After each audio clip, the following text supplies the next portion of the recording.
في مشكلة كارثية يا جماعة، معظمكم بيقع فيها في تسجيل الرغبات بتاعتكم، ألا وهي استنزاف الرغبات. يعني ايه هندسة استنزاف الرغبات؟ هقول لك بكل بساطة.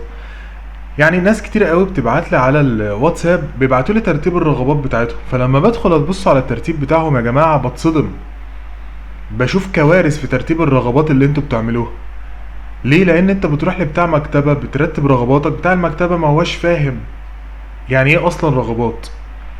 وفي نفس الوقت انت ممكن ما يكونش عندك خلفية كافية وانت بترتب الرغبات بتاعتك، فبترتب كده ب...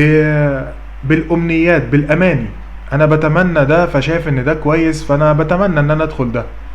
طب فرضا انت اصلا تقديرك قليل قوي على الكلام اللي انت كاتبه فوق ده. يعني بشوف ناس يا جماعة يبقى تقديره 65% و70%، وتلاقيه حاطط لي بتاع مثلا في الاول 40 45 كلية ومعهد بيقبلوا اصلا من تقديرات عالية من 85%، وانت طالع لحد 98%. صباح الفل يا معلم، انت بتعمل ايه؟ انت بتستنزف رغباتك كده في الفاضي. هو ده بقى مصطلح استنزاف الرغبات، ان انت ماشي ورا الامنية بتاعتك، مش ماشي ورا المنطق والتفكير الصح. ان انت شايف عندك في التنسيق او في تسجيل الرغبات كليات ومعاهد جميلة والدنيا حلوة، بتروح تحطها الاول وبتملى الرغبات بتاعتك في الاول حاجات من دي، وانت اصلا تقديرك مش جايبها. لو انت تقديرك يجيبها، تقديرك قريب من الكلام ده، كلام حلو، حط، مفيش مانع. ابتدي بالكليات الحكوميه القريبه منك، ابتدي بالمعاهد الكويسه اللي انت تقدر ان انت تكمل منها حاجه كويسه، مفيش مانع. بس انت تقديرك يكون كويس يقدر ان هو يجيب الكلام ده. كلام جميل. طيب، الطبيعي ان انت اصلا المفروض ان انت كده مش بمزاجك بتدخل تحط رغباتك وكده.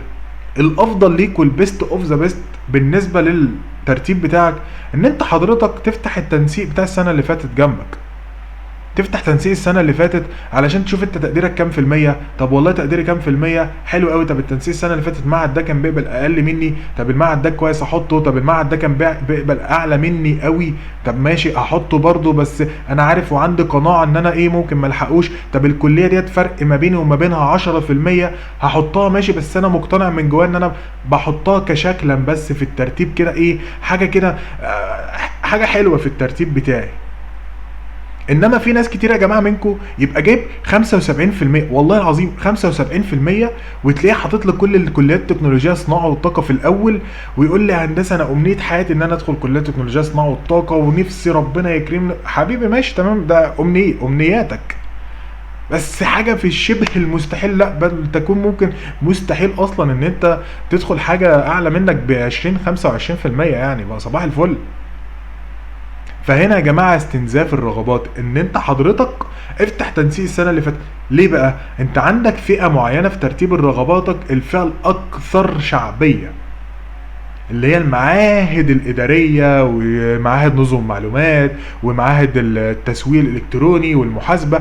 اكتر فئه من حيث العدد معديه، مثلا قول بتاع 70 80 90، قول 120 معهد، تمام؟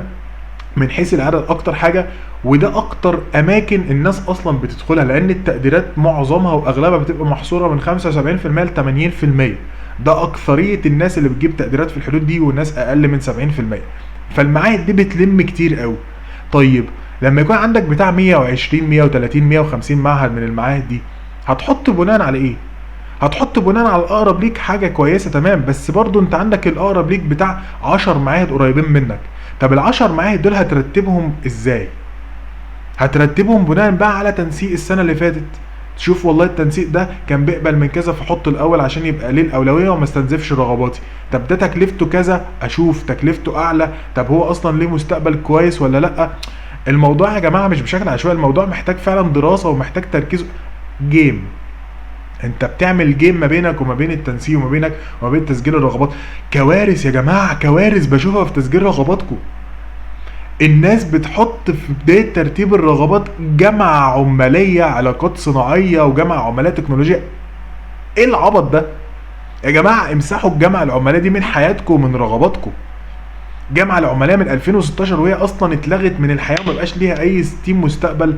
والله العظيم في ناس بتروح لبتاع المكتبة وبيبعت لي ترتيب رغباته، بتصدم الاقي حاطط لي جامعة عمالية في اول رغبات.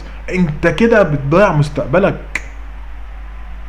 في حاجات عندك في الرغبات تجنبها، تحطها في اخر 10 رغبات، اخر 15 رغبه تحطهم تحت زي الجامعه العماليه، ملهاش اي 60 لازمه دي تتحط تحت خالص.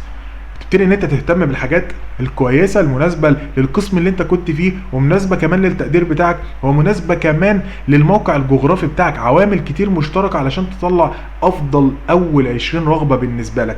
وسؤال مهم هنا يا جماعه، قبل ما اقول لك السؤال كده حد ساله لي، قبل ما اقول لك، قلت لكم قبل كده في فيديوز قبل كده، لو انت تايه ومش عارف ترتب رغباتك ابعت لي وانا هرتب لك رغباتك وبتكلفه رمزيه 100 جنيه، مش حاجه والله العظيم بالنسبه لك، ما هي حاجه، انت بتنقذ مستقبلك. بتدفعها، تعمل لي سكرين شوت على رقم الموبايل، تمام؟ الرقم هتلاقيه في اي فيديوز عندك، هتعمل لي سكرين شوت وتقول لي يا هندسه انا عايز ارتب رغباتي، باخد منك الداتا بتاعتك، او لو انت حابب ان انت ترتبها بقول لك اعمل 1 2 3، ببقى معاك لحد ما توصل لافضل ترتيب رغبات بالنسبه لك. بس في النهايه بتنقذ مستقبلك.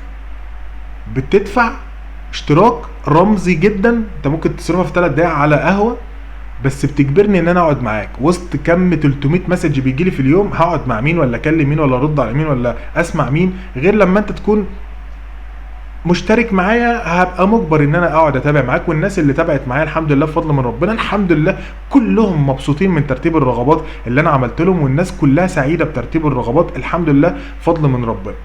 ادخل ابعت لي وانا هظبط لك الدنيا قبل ما الموقع يقفل. انت بتنقذ مستقبلك، بدل ما في الاخر تلاقي نفسك ضيعت سنه، ضيعت سنتين، تلاقي نفسك دخلت في حاجه ملهاش اصلا مستقبل بعد كده ب4 سنين. طب ليه؟ احنا لسه على البر اهو يا جماعه. احنا كل شويه بنوصل ان احنا خلاص كل يوم بندخل في اخر مواعيد لتسجيل الرغبات. كل ما انت بتتقدم كده كل ما خلاص تسجيل الرغبات هيقفل، ما عادش هتعرف تعمل اي حاجه. ولو تسجيل الرغبات بتاعتك قفل خلاص، اللي انت قدمته بقى بالحب كده وبالبركه هو اللي انت هيجيلك منه اي حاجه. وفي ناس كتيره منكم بتسالني تقول لي يا هندسه وانا لو قعدت اعيد وازيد في ترتيب الرغبات بتاع ده بالنسبه لي غلط او حاجه هتضرني؟ لا طبعا، انت ليك الحريه المطلقه ان انت ترتب رغباتك وتعيد ترتيبها في اليوم 20,000 مره، انت حر ما دام الموقع ما قفلش. ليك الحريه المطلقه ان انت ترتب براحتك عادي.